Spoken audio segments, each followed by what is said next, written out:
एक कॉलम का बैकग्राउंड, एक आपको मैंने बताया जी हेडिंग, टेक्स्ट एडिटर और बटन और स्पेसर। बस ये 4 एलिमेंट से देखेंगे पूरा एक पेज बन जाएगा, और बाकी पेज भी इसी तरह बने हुए हैं।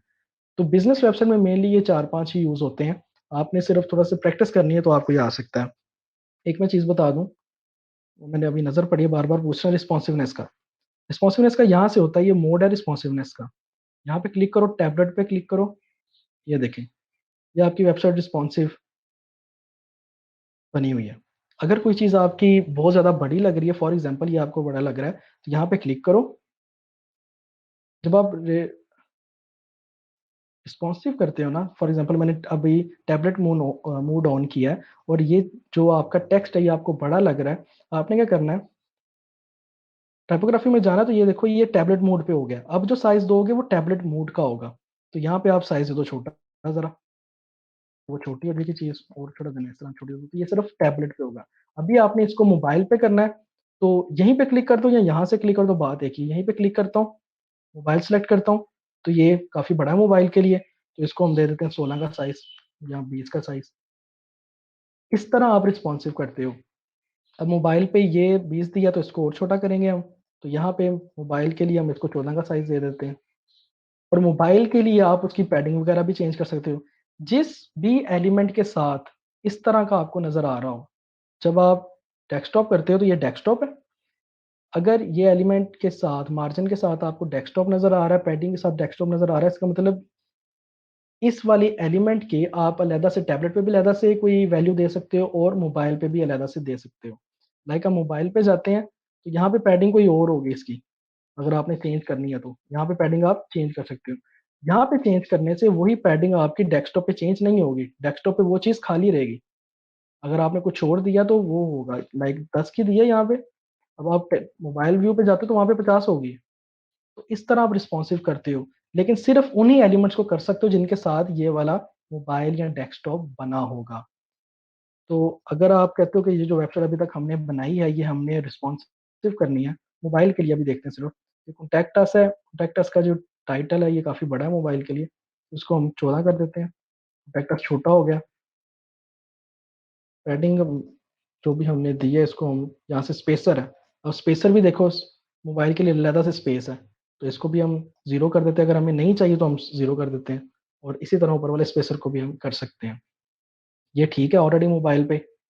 ये अगर आपको ज़्यादा साइज लग रहा है तो इसको आप वहीं पे जाके छोटा साइज कर दो, लाइन हाइट थोड़ी सी बढ़ा दो।